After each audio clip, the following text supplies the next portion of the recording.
Listen, Sheriff, I'm really sorry to have awoken you from your slumber, but it's over. Hands are tied now. You shut me down.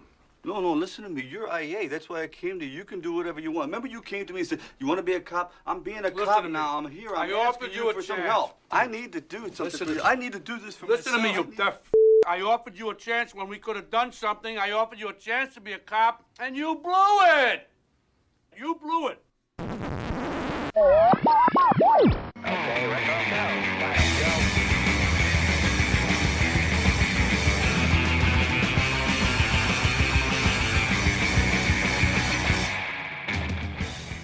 Hello and welcome. Welcome and hello. This is Wait, You Haven't Seen? It's a show where we talk about movies, and specifically, we talk about a movie at least one of us has never seen before. I'm your host, Travis, aka TV's Travis. This is episode number 250.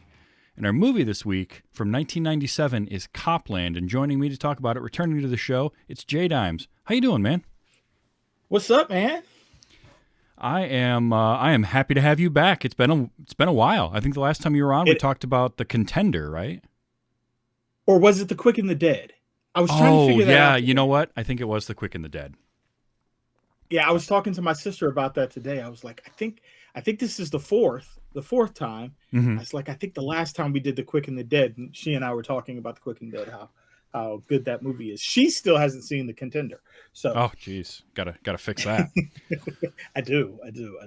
So 1997's Copland, written and directed by James Mangold.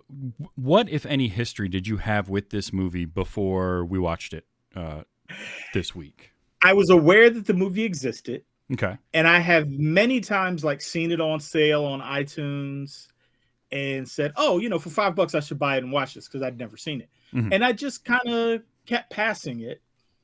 And the other day I actually noticed that it was on Paramount Plus, and I was like, I should probably watch it. And I still hadn't watched it until, I talked to you and you were like, oh, we should do that. I was like, yeah. And I'll finally watch this movie. So I actually watched it last night. Nice. So prior to that, you had just heard of it, but you didn't really know much about kind of anything to do with it, really? No, I knew it was a Stallone movie, and I knew it was a Stallone movie that was a departure from what we normally think about Stallone movies. Mm-hmm. And I knew that it had a pretty broad cast. Right. And even knowing that, I was still very surprised at the number of faces that pop up in this movie, even just people that are only in it for a minute or two. You're like, yeah. Oh, they got this person for that? Mm-hmm. So, no, it was really enjoyed it. Yeah, so the movie comes out in 1997, and this was it's funny because I remember watching this probably a year or two after it came out. I watched it on home video. I think I rented it or something, and I didn't know James Mangold at the time. This was before, because I went and saw Girl Interrupted in theaters, but I think that was the next year or 99, something like that. So I didn't. I've never seen that movie. It's pretty good. We can kind of get into a little bit of that, but he wasn't a name that I knew, but I saw a lot of trailers for this, and they harped on De Niro, Keitel, Ray Liotta, and Sylvester Stallone, and I just remember watching it that first time and being really impressed with the type of movie that it was, because really with Stallone, after First Blood, he sort of became the action star, and the Rambo movies completely changed. The Rocky movies went even harder into the sports aspect and the action aspect of it. And he was doing Cobra, he was doing all this kind of stuff. And he had a little bit of that renaissance in the early 90s with Cliffhanger and Demolition Man. But then started having some of those duds again. Some of those Judge Dredd, Get Carter, I think. No, Get Carter would have been after this. But this was it almost felt, or was being billed as his Pulp Fiction. What Pulp Fiction did for Travolta, that's what this was supposed to do for Stallone. you say that about Stallone, and I know that is the overarching feeling Mhm. about a lot of those movies that he did. But there are a lot of good movies. A lot of like movies from him that I enjoy Oh yeah. that I feel like come out in that realm, like Assassins, Mhm.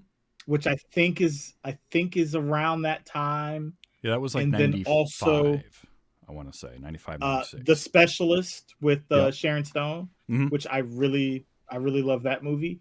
And honestly, I don't mind Judge Dredd, or Demolition Man that I watched not too long ago, again with my son who hadn't seen it yet. So Mhm. I Yeah. think that I think that I think that run of movies gets a bad rap. Oh, it does. It does a little bit unfairly. Like Demolition Man's really good. Judge Dredd is fine. I don't love it, but I think part of that is I love the newer versions of Judge Dredd, like the comics, but I also liked that Dredd movie from 2012 a whole lot. And so my Oh yeah, problem, that was a really good movie. yeah, I think like Judge Dredd for me was fine, but it wasn't quite what I wanted. But it's not terrible. He does get judged a little unfairly for a lot of the stuff that he's done, but this was like him kind of stepping away from the action stuff and saying, I'm going to do a smaller movie. I want to do something Yeah. closer to an independent movie. And it was a bold move for him. Unfortunately, the movie Copland did okay. Like it was shot on a $15 million budget, which is very small. I mean, and it it made their like, money back though. Oh yeah, they made like 45 million, I think, in the box office. Yeah. But Wow. it was only lukewarm with the critics. They didn't hate it, but they didn't love it. And it wasn't the big hit that Miramax was hoping it was going to be when they bought the script. And so Stallone has said like it kind of hurt his career a little bit at that point, more than it helped him like he was hoping for. Now he's done okay, obviously, and he's A couple funny things about what you said there. Mhm. I don't think Miramax has ever had a huge hit, like not once. And they've had a lot of movies that I yeah. love. They were the home of Kevin Smith and Robert Rodriguez, and Yep. they're two of my favorites. Robert Rodriguez, really, and then also I think a lot of Tarantino's movies were done through Miramax. They've never had a big hit, not once. No, and part of it is the guy that was at the top of Miramax is terrible, and Yeah. he Terrible was- human being. he Terrible was a human being. terrible person, and he also meddled a lot in a lot of the movies. Yeah. But yeah, they never had the huge hit. But this movie, I feel like, is a little bit underrated. Is a tough word to say because I think that people that see it appreciate it a lot. I think that it's underseen. I don't think it got enough exposure. It was marketed fairly heavily, but honestly, Stallone in this is really good. The guy can act. There's not a question about that. But this was, if you were watching this in 1997 and all you knew Stallone from was all the action stuff that he did, this feels so different because it's such a different character for him, and he really went for it. But he does such a good performance out of him. Not just that he put on 35, 40 pounds to play this role, which he did, and you notice that. I don't see. I read that and I was like, where's the 40 pounds? He still looks like he's in amazing shape. Did he put on 40 pounds of muscle? Is that what he did? I mean, he didn't put on 40 pounds the way I would put on 40 pounds. Well, no. You and I put on 40 pounds very differently. But he did, like, if you look at him, he's kind of frumpy in comparison to it. Like, go back and watch Rocky IV and watch the end of that movie where he gets in the ring. He is just like shredded. And here he's big, he's bulkier is what he is. He's not lean muscle. He looks like a county sheriff is what he looks like. But he's got just a little bit more around the middle. But it's more than just like he put weight on for the role. He also, his physical performance I thought was really good because he's always like his shoulders are always slumped forward a little bit. He's kind of head down, sort of aw shucks, walking around, kind of almost dragging his feet. There's a lot of that going on. He's very Barney Fife. Yeah, he is. And you can tell that he, like, the character's supposed to be very much a wannabe NYPD cop. He wants to be that so bad. He can't be, so he's just like... So there's the guy's going through a lot of depression and probably has been for quite some time because of all of that. And Stallone wears that all really, really well, on top of just being... He doesn't ever go over the top. He doesn't ever go... overacting at all. He's very subdued throughout the whole thing. And I just really, really appreciated that about him in this. And on top of that, he's got to act toe-to-toe with some heavyweights. Like, he's got to share scenes with Harvey Keitel and Robert De Niro, which can't be easy at all. And both of them are great. I mean, De Niro's playing a De Niro character as Mo Tilpin? I can't remember the last name. Something like that. He's the internal investigator, internal affairs investigator, Mo Tilden. And De Niro's great. Let me ask you about... Go ahead. Let me ask you a question about De Niro. Yeah. Were you surprised at how little they gave him to do? I was. I will say that. And what it is, it's a movie with a lot of characters in it.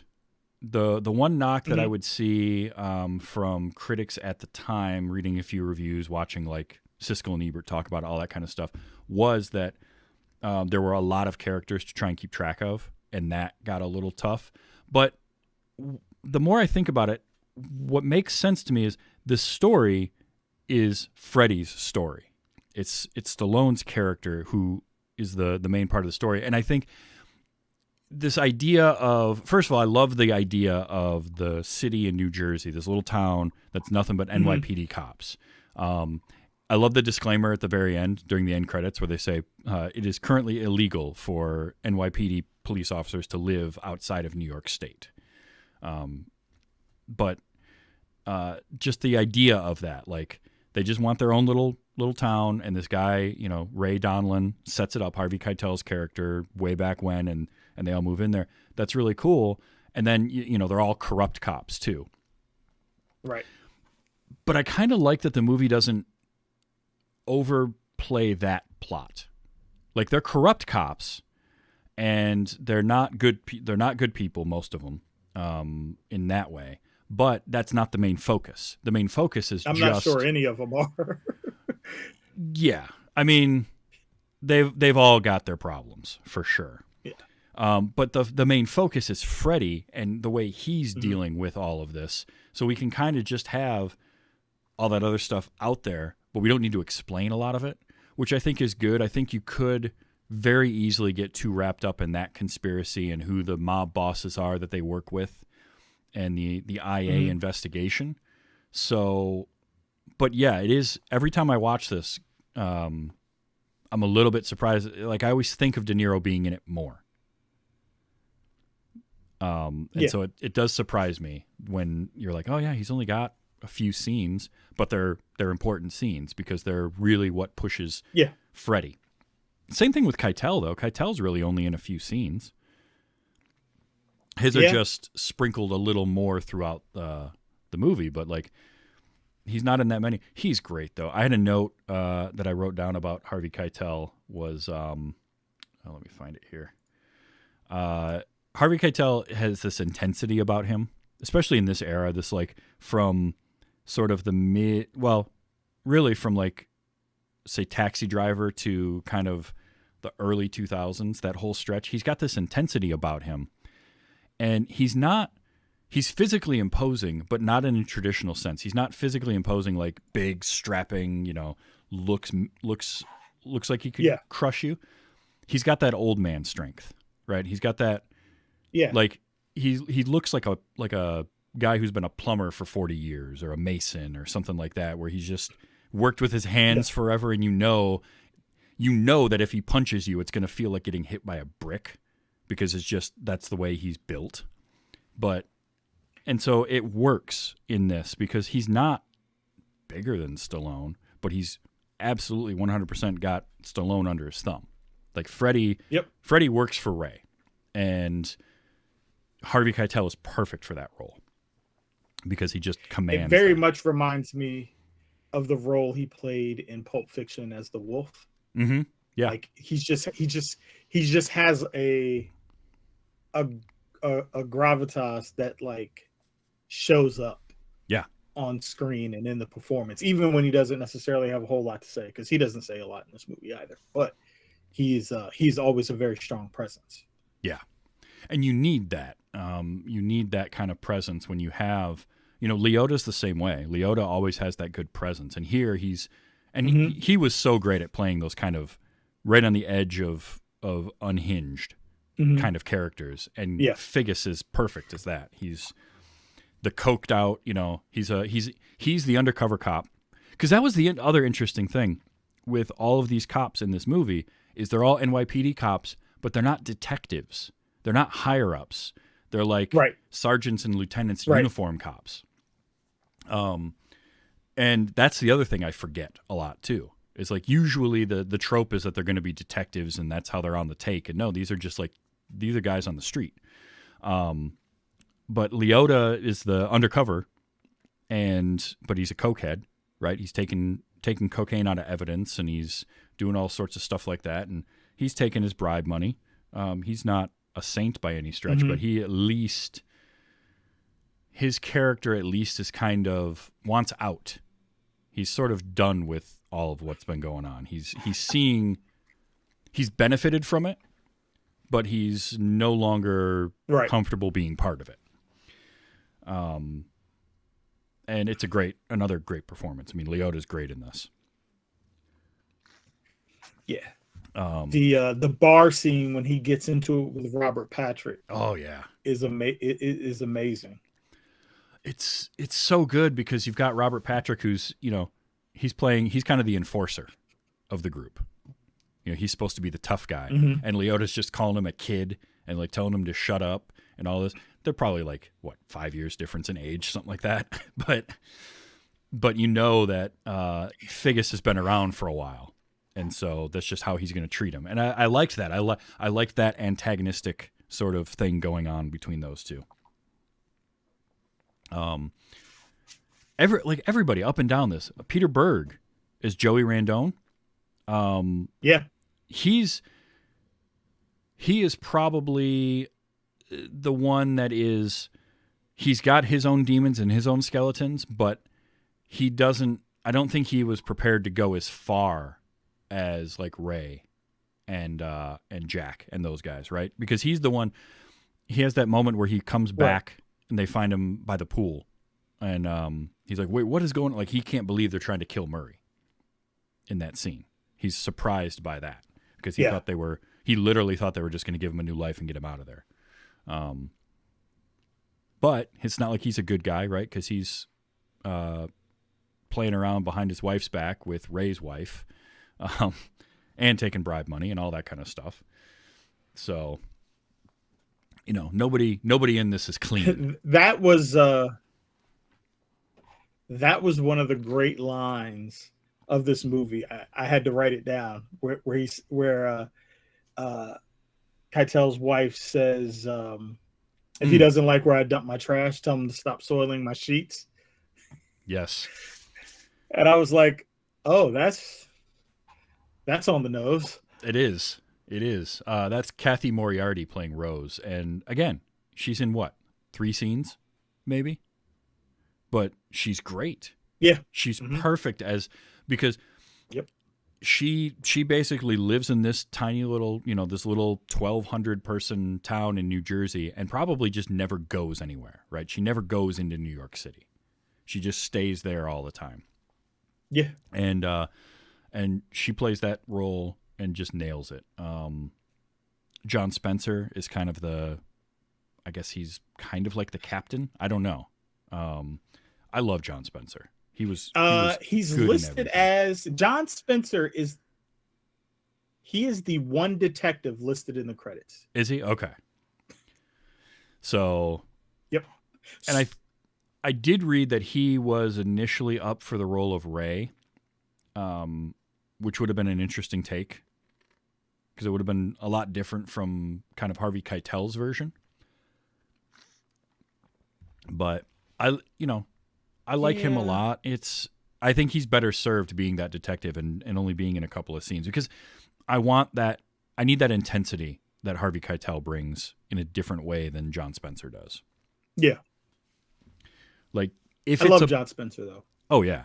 And I think if this was more focused on the NYPD aspect of it, I think John Spencer could obviously have a bigger role. And it would work because he has the intensity of like the a captain or kind of a higher up. He's more of that sort of bureaucratic intensity as opposed to Keitel is a physical intensity. So, but even Michael Rappaport, this is actually the first movie I think of when I think of Michael Rappaport. As weird as that is, of all the stuff that he's done over the years. When I hear his voice, I just think of him as Superboy, driving his dumb, Honda or whatever he had.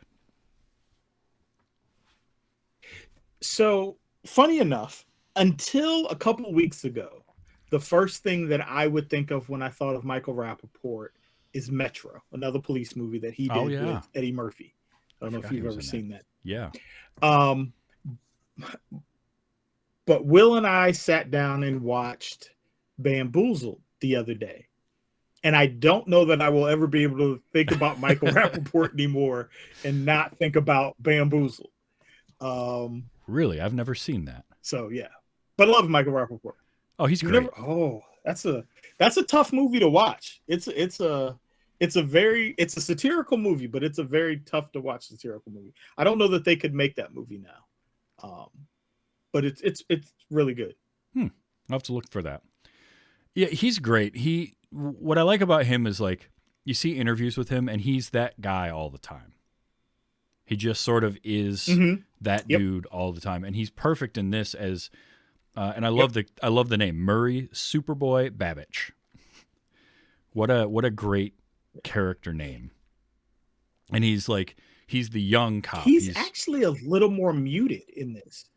He is. And again, not in it a whole lot. Like he's basically in the beginning and then he kind of shows up. That's true. Yeah. He's got a scene partway through and then he's disappeared again for a while because he is the MacGuffin of the movie. Instead of it being an object, it's a character and it's Murray. But I liked him because he was young enough still that he had some of that vulnerability and sort of he could play vulnerable, but also just, he got his job a little bit out of nepotism, right? Murray's not super all there. Like he's competent, but he's not the sharpest tool in the shed. And it works. It works really well because he just sort of falls in line with he probably is the most innocent of all of the cops that live in that town. But it's more so just because he's younger and he doesn't know any better. So he just kind of follows the lead as opposed to being overly ambitious and kind of a bad guy. He's just sort of dumb in a way. It's kind of how it felt to me because even he, at the time of the inciting incident on the bridge, in the aftermath of that, he doesn't want them to plant the evidence. He doesn't want any of that stuff going on, but he also knows how much he screwed up. So that's sort of where I kind of got that feeling he's not a terrible person. He's just naive and kind of dumb. But were you surprised by the twist with him? That he did. I mean, I guess I can't spoil the movie at this point. It's 20 years old. That he didn't actually die when he jumped off the bridge. That was the twist. No, I wasn't, and the reason that I wasn't as surprised by it was too early in the movie, and the way that things went down, because it's sort of that movie shorthand of if you don't see somebody get shot or you don't see somebody underneath the building when it falls or whatever jump off the bridge, they didn't actually die. If it happened off screen, it didn't really happen. Then it didn't happen. Yeah. And it was sort of the combination of there was a big distraction, and then you get Harvey Keitel's character saying he jumped, and he's being very performative about making sure everybody hears him say that. And I was like, okay, so he's not really dead yet, is he? Like, and I had no idea how they got him off the bridge without anybody seeing it, because it happens in a cutaway. But that I know Right. the first time I saw this, I'm like, he's got it. He can't be gone yet, because they would have shown us him falling or splashing into the water, something. I do think, though, again, it kind of plays to what I'm saying, where he's naive and a little dumb, is when they get stopped on their way back by Stallone and Janeane Garofalo. And then as the car's pulling away, he looks out the back of the car like, dude, no, keep your head down. Yeah, yeah. Like, you do that and there's no moving. So, which Right. Janeane Yeah. Garofalo also, I forgot completely that she was in this. You know, Go ahead. okay, I'm sorry. I think there's a delay, so I thought you stopped, but you. Oh. Yeah, so she initially I was just going to turned say it that down. there was a lot of people. Huh. Yeah, her initially That's surprising. she turned it down because she was just offered the role, and then she didn't know who James Mangold was. But so her agent was like, "Well, he made this movie called Heavy. Check it out." And so she watched that, and then immediately said, "Yes, I'll do the." I watched this in an interview with her. She's like, "I watched Heavy, and the next day I called my agent and said, I take it back. I'll do the movie." And I said yes without even reading the script. So those kind of stories always. Or I think she read the script and said yes, one of the two. But she was basically just like, "Let's do it right now." So, I love hearing stories like that.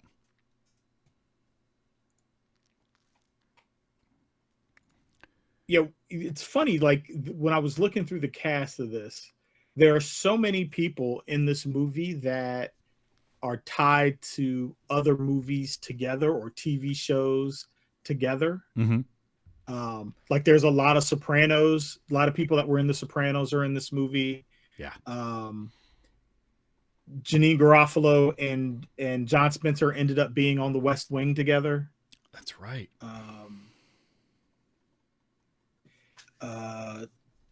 Which is probably my favorite thing that I've ever watched John Spencer in was The West Wing. There are a lot of people that were in Spike Lee movies in this movie too.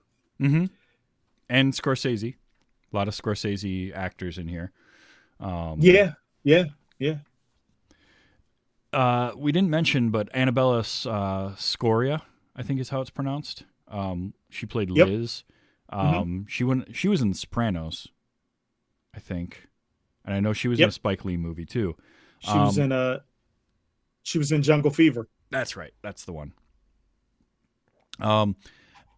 I liked her character. That was the one subplot that I wish they had been able to dive into more, is her and Freddie's relationship.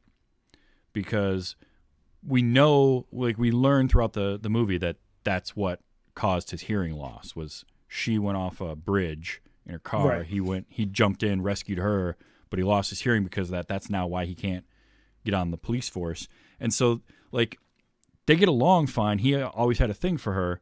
It is one of the great moments in his performance when the two of them are sitting there and she asks him why he never got married. And he says, all the good girls were taken, or all the best girls were taken. But at the same time, like, part of his depression is because of having helped her. And there is that other moment where he's talking to Ray Liotta and he says, if I had to do it now, I probably wouldn't do anything. And that's like, they sort of gloss over that. Like, it happens and then move on.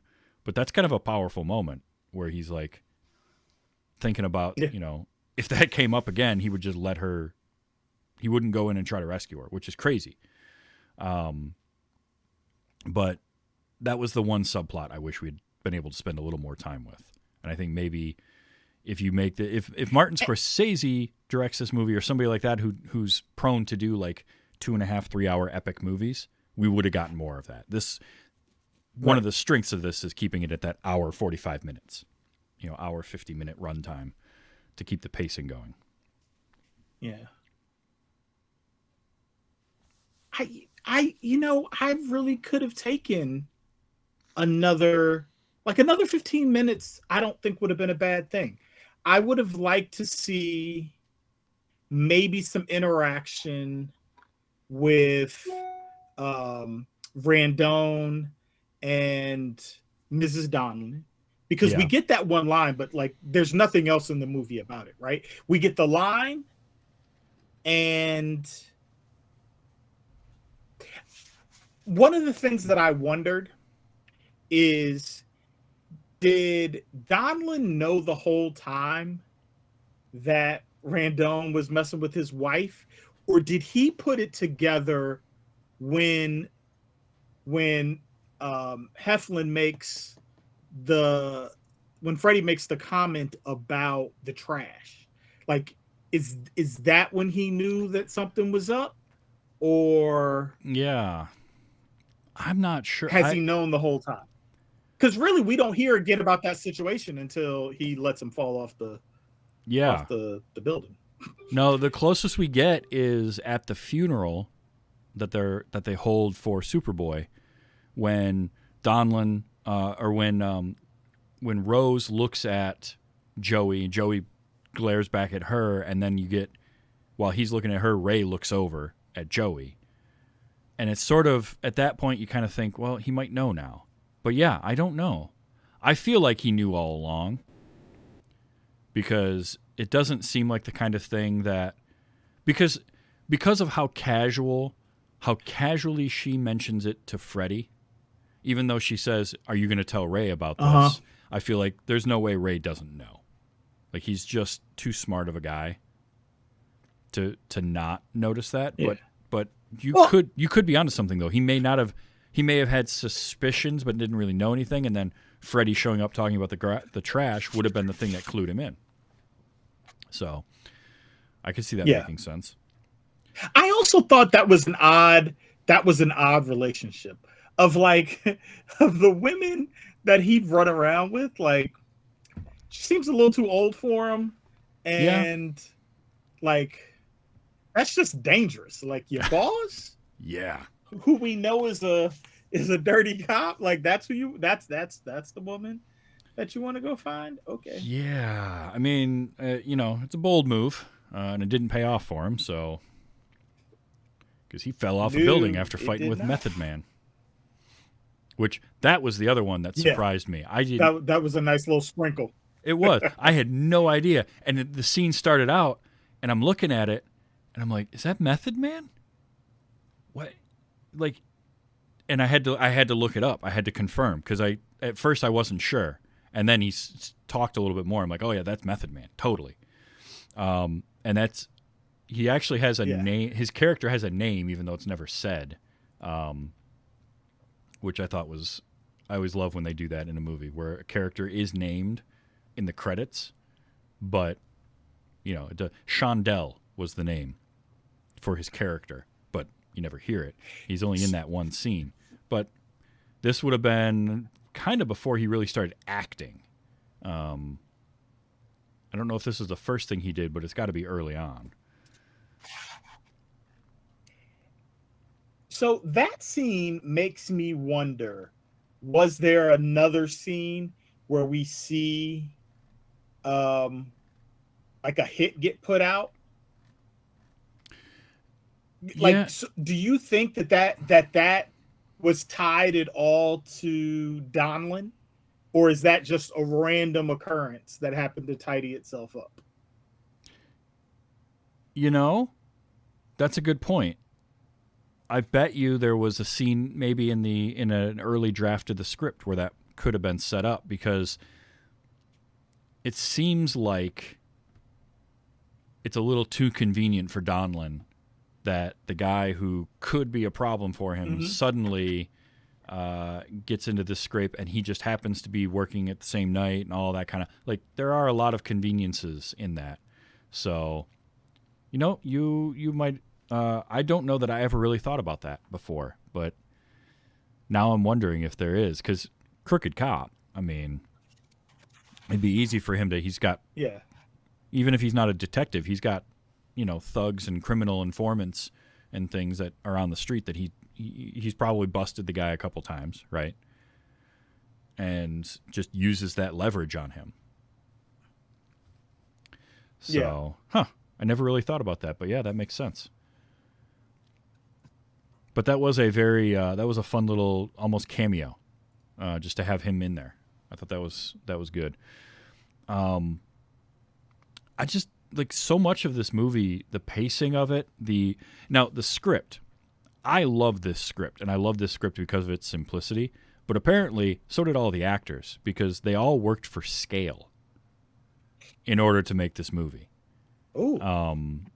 Which that tells you how much they liked this script back then, when it was kind of getting shopped around and people were getting copies of it.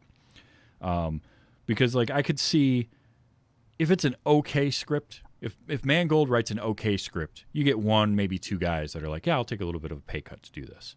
But you got De Niro, Stallone, Keitel, Liotta. These are names. These are box office draws, even at this point, for all of them. Yeah. To all be like, yeah, no, we'll work for scale to keep the budget down for this young director. This was, I think, and I'm going to confirm this, but I think this is Mangold's second movie, because he had done Heavy. Yes. That was Heavy was his first one. So it's this guy's second movie as a director, and he pulls this kind of a cast together. It's pretty incredible. Yeah. And I mean, he went on to do some really good stuff. Well, I think it helps. I think it helps that nobody has to do a lot of heavy lifting in this movie. Yeah. Like nobody's on, like you can't, none of the actors are on the screen for long, like high percentages of the movie. Yeah. Maybe, really. I mean, Stallone might be the closest one, Mm-hmm. but everybody else kind of pops in. I guess Stallone is probably, he's not in every scene though. I mean, he pops in 20 minutes into the movie, and then at that point, maybe he's in almost every scene, but not all of them. But Yeah. like, so yeah, he got to take a good chunk of this movie off. Yeah, it's a real ensemble cast, and they all have parts to play, and they all have, kind of equal footing, which is nice. So yeah, I bet, that all had to play into it. They read this script, they really like it, they're seeing all these good characters, and they're kind of like, yeah, we can do this movie, and this feels like that kind of movie that sometimes actors will do like a big budget thing, so that they can make some money, and then they can go and do the smaller movie that is a script they really like. That's what this feels like, is one of those. It's that script that, De Niro reads the script and he's like, I want to play this guy, a Mo Tilden, and all of that. So, that helps. And I mean, look, James Mangold has gone on to he's had a hell of a career. If you look at some of the stuff he's done, I loved, and I just recently covered it on this show, actually, Identity, which one was his from a couple years later. I mentioned Girl Interrupted, but also Walk the Line with Joaquin Phoenix. 3:10 to Yuma, the remake, was a real good one. Logan is fantastic. And, amazing. Amazing. I didn't hate Indiana Jones and the Dial of Destiny. It was what it was.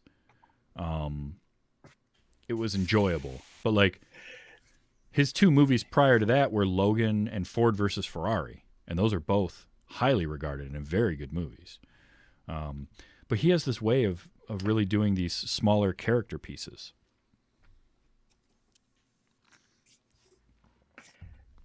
Funny enough, I have never seen a single Indiana Jones movie. Really? That's not of all the things, like of movies that I haven't seen. I think that's the one that shocks people. Like, how have you not watched? And I think the reason any of them. the reason it would be surprising for me is just because those movies were just everywhere for a while, and like you couldn't You just sort of accidentally see them. They'd play on, you know, some TV channel somewhere or whatever it was. But it's surprising, but then at the same time, I don't know. It is of a certain style of movie, and if you're not into those adventure movies, you know, it's just something that may not grab you. I grew up with them, so that makes a big difference too.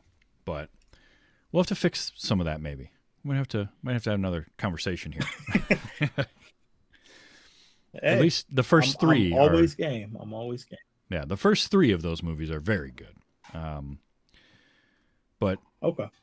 But Mangold is he's a director that I like because he likes to do these kinds of movies, right? This could have been an overblown or bloated sort of thriller or whatever it was, but he wanted to focus on Freddy and focus on this one aspect of things. That's what made Identity work so well for me, it was this little bottle movie that takes place at this motel in the middle of the desert with a bunch of characters, and then you find out there's some weirdness going on. But it's what made Logan. Logan is basically a character study that is wrapped up in comic book lore, and that's what made that work. Is he focused so much on the characters, and that's what he does well. I think is he gets good characters, and then he gets good performances out of people, and he feels like a director that actors want to work with. And apparently has been able to do that since like his second movie. So that's impressive. It's really impressive. Right. Yeah. And getting actors to kind of come out of their comfort zone, right? Like Stallone could have easily just kept making action movies. He didn't have to do something like this, but he wanted to. And, you know, his first day on set, I guess, was working with De Niro. And the scene, supposedly the first scene they shot was the one that I played the clip from at the beginning, where De Niro's eating the sandwich and Freddy's coming to him with like, hey, I want to do the right thing, and it's already too late. Like that whole scene was, I guess, the first day they shot together. And I love that scene. I love that scene for a lot of reasons. Partly is that it feels natural because Mo is sitting there eating a sandwich during the whole thing, which was, I guess, the story goes that De Niro chose that. He like improvised that into the scene, which is great because he's got he's got a mouthful of sandwich most of the time. Yeah, it added something for sure. Oh, I forgot to mention one of the cast members. He was the so you know how there was Ray, there was Jack, and then there's that older guy. What the hell was his name? His character, Frank. The kind of older cop, the one that waits out in Freddy's car for him. Yeah, that was Arthur Nascarella. Arthur Nascarella was actually an NYPD cop for 20 years before getting into movies. I thought that was I always like that too, because that brings, not only does that bring some extra weight to a role, but it brings a little more authenticity. He can kind of help everyone else sort of act like, because you just watch him and you sort of do what he's doing and you're halfway there. So I love that. He's great. He was one of the actors who was on The Sopranos. He has also been in 6 Spike Lee movies. 6? Damn. 6. I think he may have been in more Spike Lee movies than anyone other than Sam Jackson. Quite possible. Huh. That's pretty cool, actually. Him or John Turturro. Yeah. So I mentioned earlier about how there was a disclaimer at the end that the story is a work of fiction and it's illegal for NYPD cops to So that's true. This is a fictional story. It's not based on anything real, but Mangold actually grew up in a town of Washingtonville, New York, that was a lot like this. So that's where the idea came from, was his kind of living in a town where, everybody got outside of the city, But the dads, as he put it, the dads commuted into the city every day to work, and the families stayed in the small town, and they never went into the city. So he was pulling a lot, and I think that's what makes the script really, really well work, is that he knows what he's writing about, and he's pulling from his own experiences. Yeah. So I thought that was kind of cool, though, that he sort of pulled from that, and he actually lived in a little town like this, just in New York State instead of New Jersey. To that point, other than the intro kind of narration, there was never a real explanation about how that town was set up. Like, if you walked into that movie 5 minutes late, you would have been wondering, like, how did this happen? Like, yeah, because they never really talk about it again. Yeah, it's one of those things that, like, for the rest of the movie, it's just sort of, you should know it, right? And they're not going to give you that info. Right. And again, I think because the story is about Freddy and how he's dealing with all of this, it's not important that we learn that, but it does make you question, like, well, how did they set this up? How does he recruit the officers that are going to be able to get a house in this place and live there? How long have they been doing that? But it also, to me, one of the things I like about that is it makes it feel like a more lived-in world, where we don't have to have an exposition dump explaining the rules of this town. It's just sort of, it is like that, and we're just dumped into it. So I like that it does that, but yeah, they don't. That's a good way to put it. Like, if you came into this, if this was playing on TV and you missed it, you came in at the first commercial break, you don't know what's going on. You don't know why they have that, because they do all of that in the opening narration. This is one of the few times, I think, where I shouldn't say few times, but this is a time where that opening narration and closing narration really helps. Just a real quick thing, give you just enough to get started, and then boom, get into the movie, do it, and then wrap it up at the end. I think sometimes that voiceover narration can get overused, but this is a good use of it, because you do need that primer, just enough to get you going.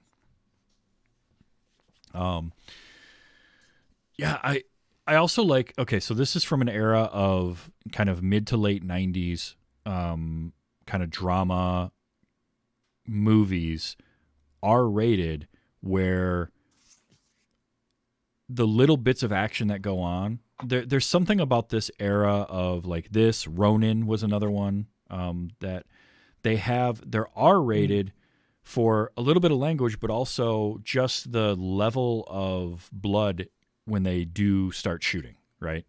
It's not Tarantino levels of over the top. Yeah. There's not blood splattering everywhere, but instead of just being a little, like a squib that just, like the squibs, they put big blood packs underneath them and the blood kind of pours out of them.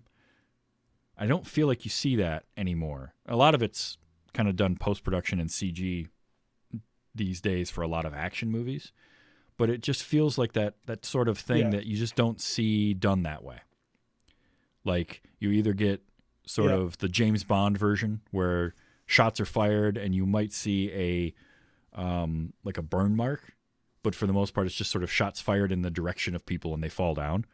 But this was like, I mean, that shot of Keitel when Freddy turns around and shoots Ray, and you can see him gets hit in the stomach, chest area, and sort of stoops over, and blood just pours out of that wound before he falls down. Like, it's rough.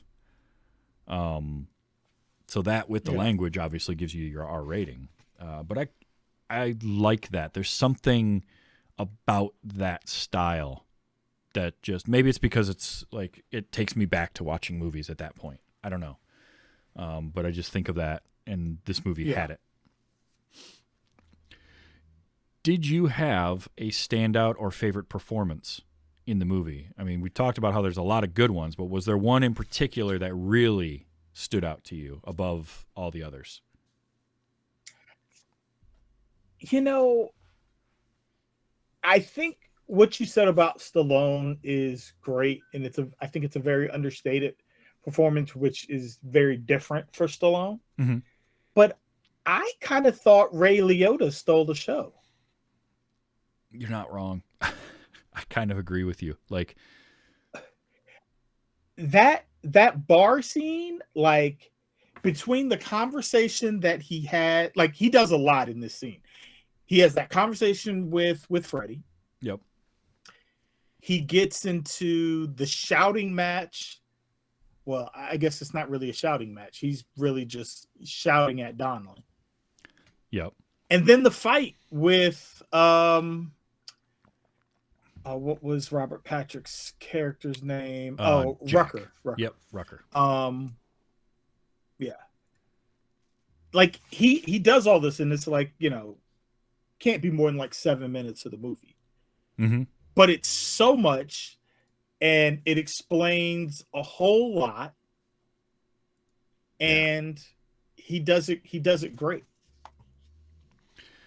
Yeah, he's that scene, and then his acting without saying a whole lot in the scene where his house is on fire and he shows up and finds out that Monica is there, right? His girlfriend is there and she's all burned up. Because at that point, we don't know. Like you have your suspicion, right? When you're first watching this, you're like, okay, somebody torched his house, right there, because it happens after that, and he's upset them, so they retaliated on it. And then to find the twist of what happened later, that, oh no, he torched his own house because he wanted out. That was his way of getting out of Copland, was to burn his house down, collect the insurance money, and get out of there.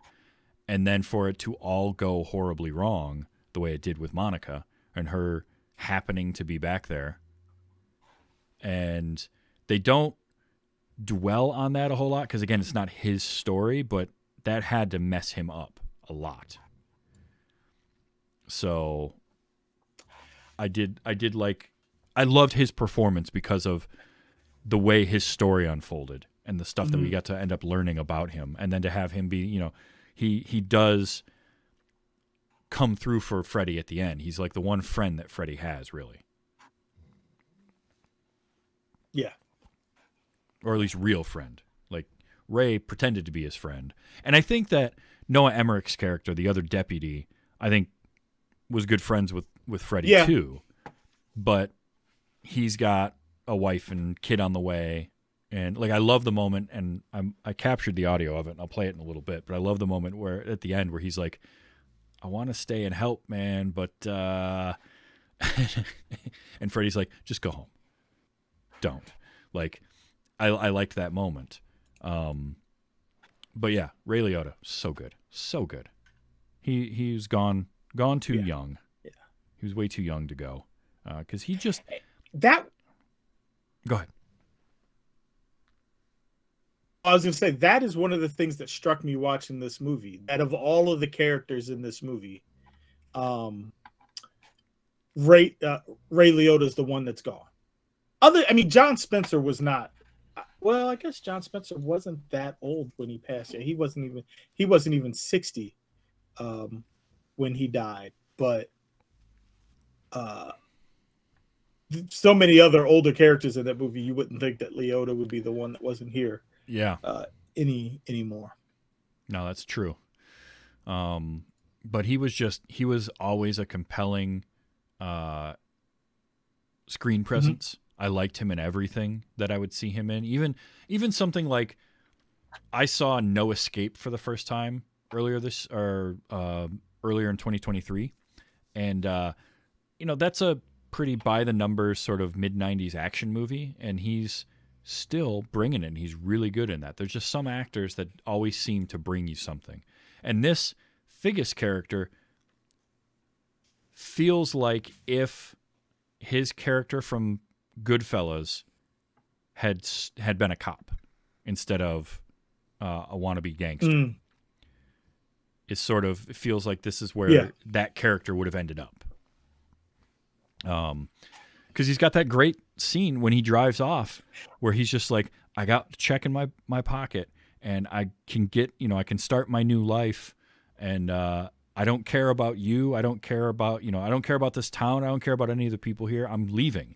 Like, He just doesn't care because he's fed up with it all. He's seen too much and done too much. And he's probably, they don't mention it, but I'm guessing that the cocaine problem that he has started 2 years earlier when the whole thing happened with his partner and all that stuff. Like, I have a feeling that up until then, he was kind of in line, and just taking the money, and then all that happens and all that goes down and it's eating him up. And so he tries to medicate it with cocaine.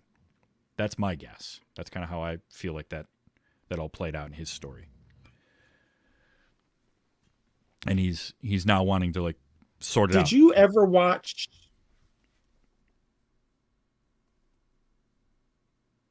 Shades of Blue, the TV show? No, I did not.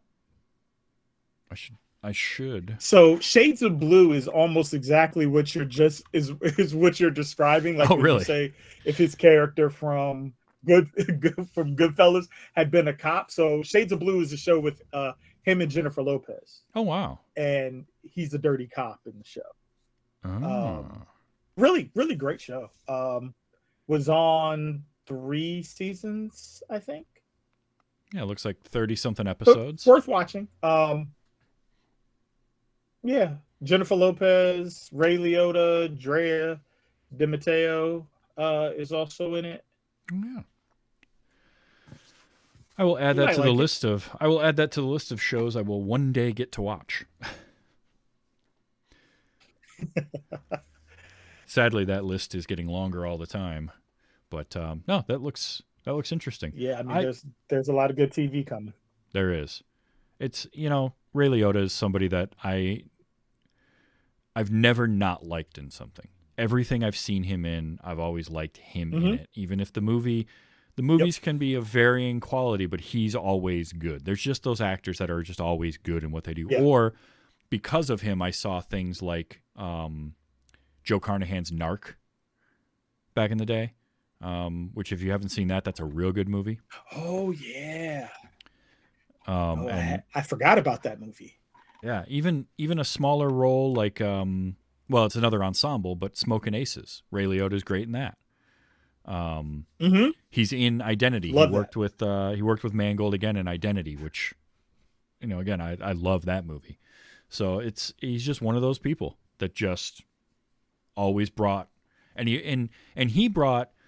So I talked about how Keitel had that intensity, that physical presence that he has, where Keitel feels like your uncle that you don't mess with.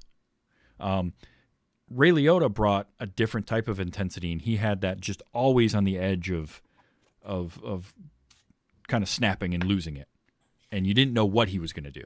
And that's the type of thing that made him imposing and him scary.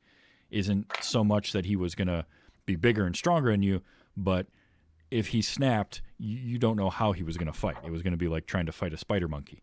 It was just going to be crazy. And right, I love that too. And he really, really always did a good job of acting with his eyes and showing that intensity in his eyes. So, yeah, Liotta, that's a good one. His performance in this, so good. I mean, just everybody brought it for sure. But he brought a little, him and Stallone, I feel like, because again, Keitel is great, but he is playing a character that we've seen him do before. Because you mentioned the wolf. Yeah. I even got shades of Mr. White from Reservoir Dogs. Like, he's played this character before, and he does it great. De Niro being De Niro, and he's great. But to see what Stallone was able to do in this movie that was different than what we were used to seeing out of Stallone, I really appreciated it even more this time watching it than I had previously. I did capture some audio clips because there was some good stuff in here. I want to play a couple of these for you. So let's see. Okay. It's just a very, very simple one. But this is Sylvester Stallone. I mentioned this line earlier. This was one of those quiet moments, and it's him with Liz, and it's just the way he delivered the line, because again, there's that kind of aw shucks thing that he has going on. He's never like shoulders back, right? Shoulders are always slumped forward. He's always kind of nodding his head a little bit and kind of looking away, not making eye contact with people. And she asks him why he never got married. And I just love the delivery of, all the best girls were taken. All the best girls were taken. And she knows exactly what he means, which is, yeah, you. I was in love with you, and you weren't available. It was just a very quiet, very, very, very adorable moment in the movie. I did get your line, the one that you wrote down, because it's so good, from Kathy Moriarty. Okay, you tell Joe he ran down. If he does not like my garbage, well, then he should stop soiling my sheets. So good. She says, as she's smoking a cigarette, you can tell it's like her, it's 11 a.m. She's a pack of cigarettes into the day already. She's got that voice. She's got that very just raspy, smoky voice. Something else that's I take from that line that I think kind of matches up with something that you said earlier about that she doesn't leave the town. Mm-hmm. This also makes me think that he's sleeping with her in her house. I mean, his wife is never out of the house, so it's not happening there. Oh, right. Absolutely. Ballsy, man. Ballsy. It really is. It really, really is. Let's see. This was, I think so. I don't remember what this one is now. Go home, Freddie. And don't think so much. Go home and don't think so much. When, like, Freddie, because that was one thing that I did like about this movie too, was that Freddie isn't the smartest guy. He's kind of the wannabe cop, but he's not an idiot either. He's really not dumb. He's so kind of wrapped up in, like, he wanted to be a cop. He's not. The depression is hitting him hard. And so he more or less pretends not to know. But he knew that Superboy was alive. Mm-hmm. He knew that Superboy was around. And he's going to Ray to talk to him, to be like, come on, how do you think this looks? You're throwing a party the day after you had your nephew's funeral and all this kind of stuff. And Ray just doesn't care. I mean, Ray doesn't actually like Freddie. Freddie looks up to him, and Ray doesn't care, and just tells him to go home and stop thinking. Yeah, just do what we tell you. Oh, that was the other one. The other Keitel one is, and this one is in a lot of. I think it was in a lot of trailers too, but this was great. And you come to me with a plan to set things right. Everyone in the city holding hands, singing "We Are the World." It's very nice. It's very nice. Yeah. I'm glad they went with "We Are the World" too, and not Kumbaya. You know what I thought about after that? Yeah. I wondered if Stallone came to Keitel about the job of sheriff, or if Keitel handpicked Stallone, how that worked. That whole, you came to me with the plan, right? Mm-hmm. Was that the plan? Like, you move your people out here, the town will be safe because it's full of cops.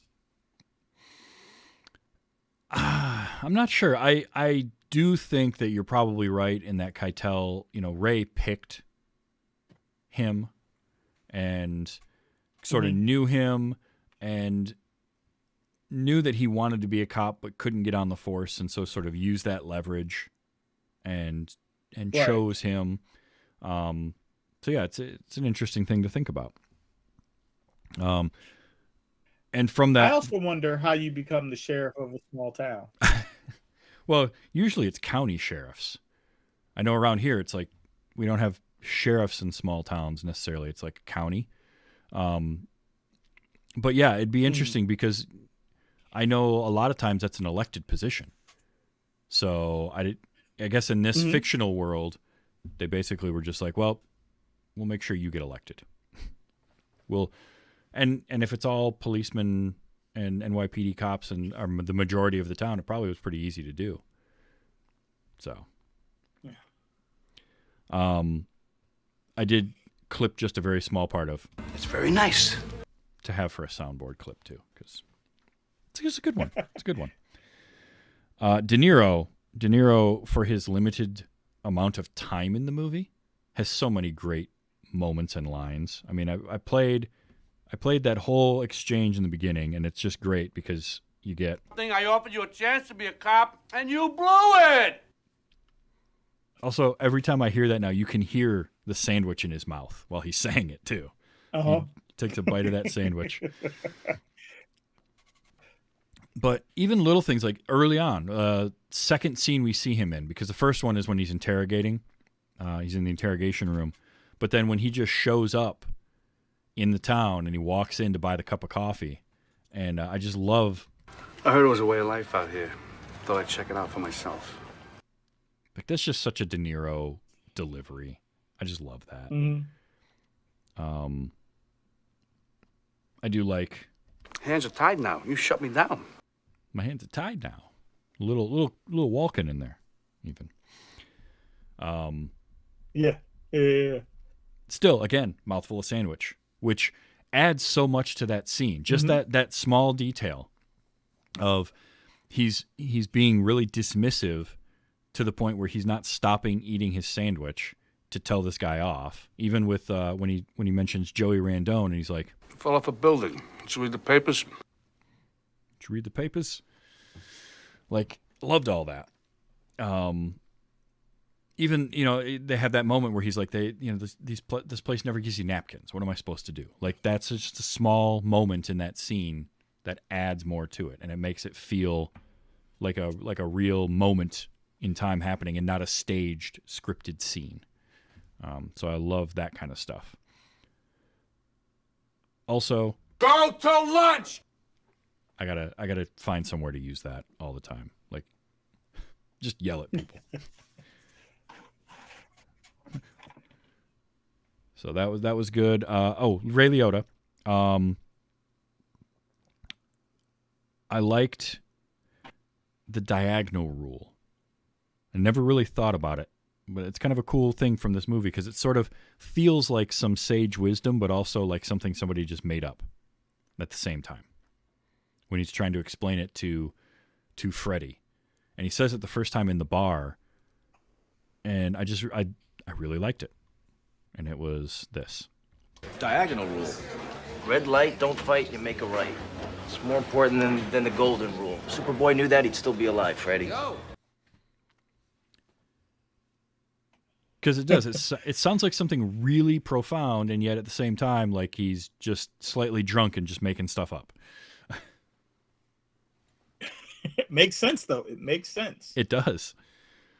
It does. And this is, I think, Figgis's character as a character, his best line, and he's telling Freddy, like, I got my check, I got a chance. I don't care about this town anymore, all of that, and I love it where he doesn't tell Freddy, I don't care about you. He just tells, because he does care about him, but he doesn't care about his need for justice.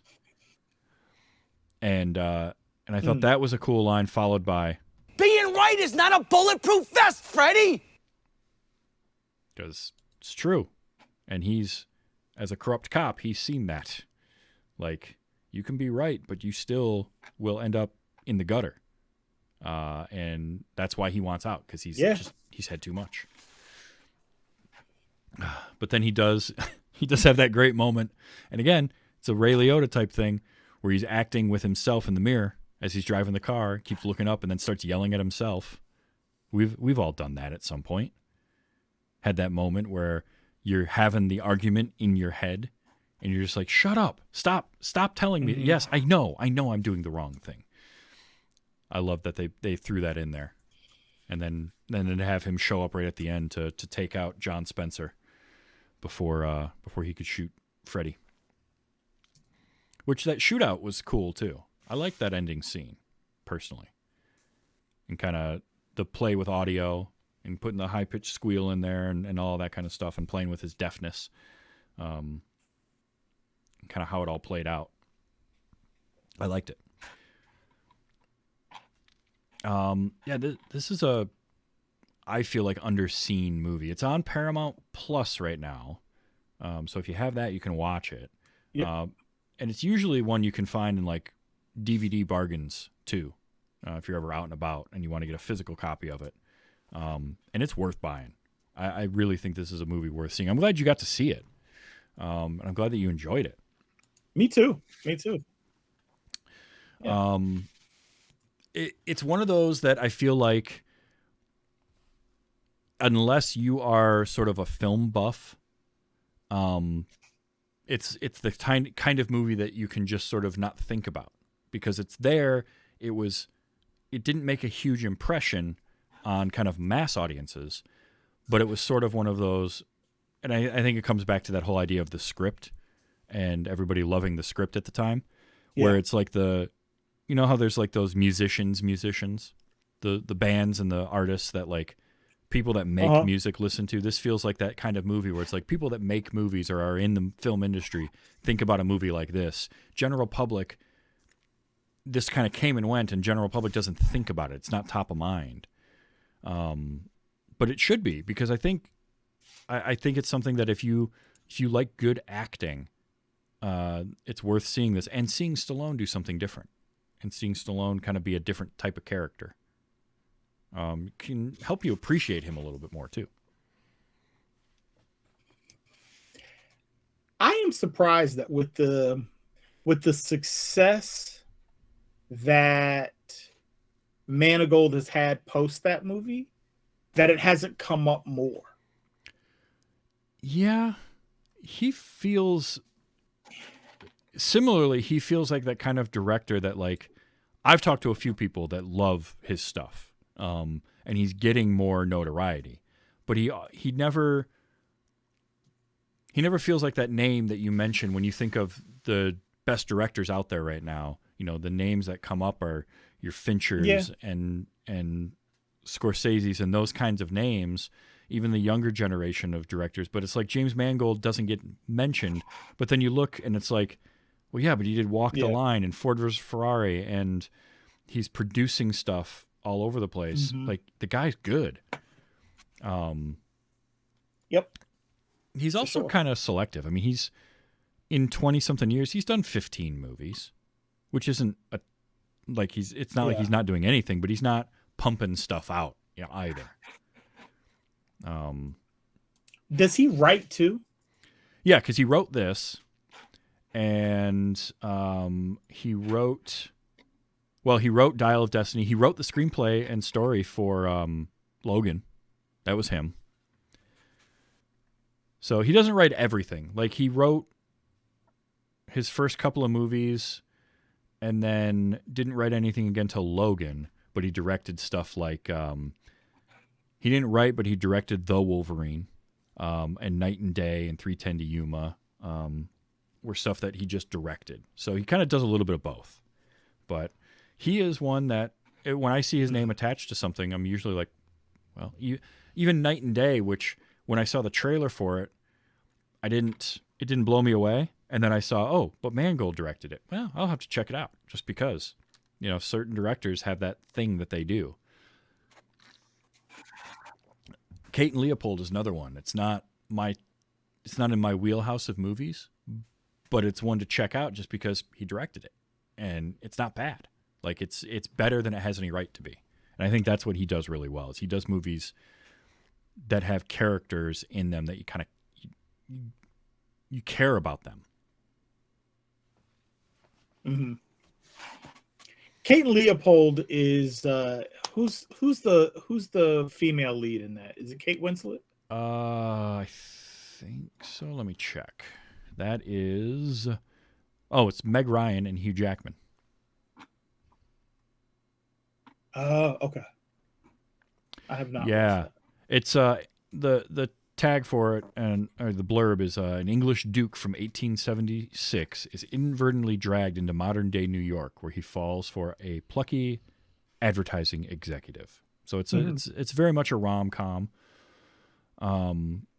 It's got that kind of fish out of water thing going on, but again, it's Mangold, and the guy just he gets good performances out of people in ways that you're not usually thinking. Great cast in this movie. Oh yeah. His castings are always great. Like 310 to Yuma, if you haven't seen that, watch 310 to Yuma. That movie is so good. And it's just cast up and down is great. That's got Russell Crowe and Christian Bale and a bunch of others in it. It's really good. I mean, he's one that I like a lot. So, but I'm really glad that you enjoyed this, because corrupt cops. Yeah, I mean, corrupt cops are movies about that. They happen a lot, and sadly, it's no better now than it was 20-something years ago when this came out, if arguably worse.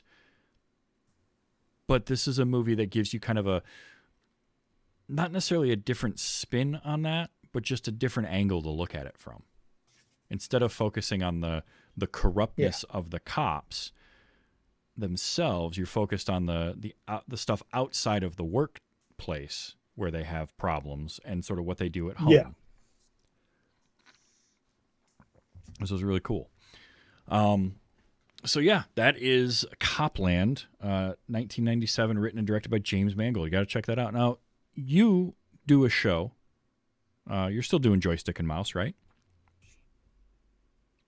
We are still doing Joystick and Mouse. As a matter of fact, we should be recording tomorrow. So every other Monday at 8:30, we do Joystick and Mouse, and you can find us on Twitch. The Twitch is under, I want to say it's on Don's Twitch. Give me one second. It's Diddy Does Games. Okay. And we record over there. And, if you want to hear some dads talk about gaming, come check us out. Absolutely. Well, dude, it's been great having you back. I love having you on the show anytime. Thanks. We'll have to have a conversation about getting some Indiana Jones in your life, because I think you watching that with Will, I think could be a lot of fun. Because it's that. I will wait until you have a. Definitely, we'll make that happen. Oh, I was just saying, I will wait until you have a. Sounds good. Awesome. This show I record live on Sunday nights, twitch.tv/TV's Travis. You can check it out if you want to see the live recording. And then it comes out as a podcast everywhere you get your podcasts on Wednesdays, including YouTube. YouTube has a podcast feature now, and it's pretty good. So check all that out. You can go to any social media network and find me there as TV's Travis as well, if you want to see what I'm up to, what I'm watching, or games that I'm playing, or you just want to send me a line and say, hey, it's cool that you covered this movie, or here's an idea of something if you haven't talked about it yet. I love to interact. And you can also go to tvstravis.com. That site has links to all the shows that I do. It's going to have links to upcoming projects as well. And there's merchandise and a Patreon over there. Or you can go to patreon.com/WYHS. It's as little as $1 an episode for this show and all the other projects that I do. So definitely check that out. JayDimes, thank you so much for being here. This has been wonderful. Got to not go so long between episodes. That's my fault. I got to be better about getting a hold of you.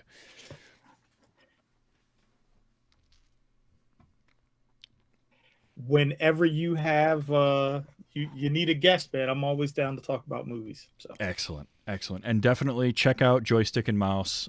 You and Don do good stuff over there too. So now next week, coming back to the show is going to be Stargate Pioneer. He's coming back, and we're going to talk about a Robin Williams movie that I've never seen.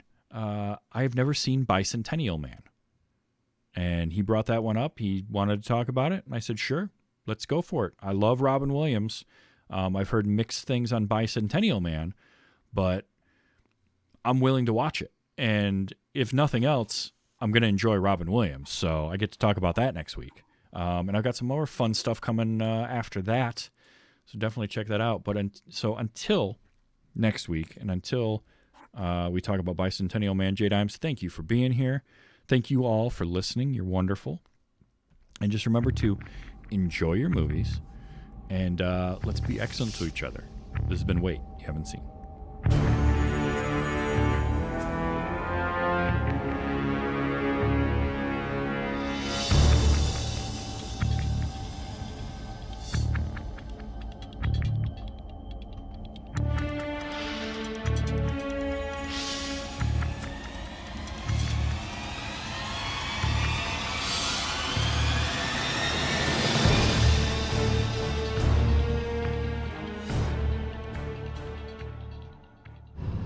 Shut the fuck up, would you please? Shut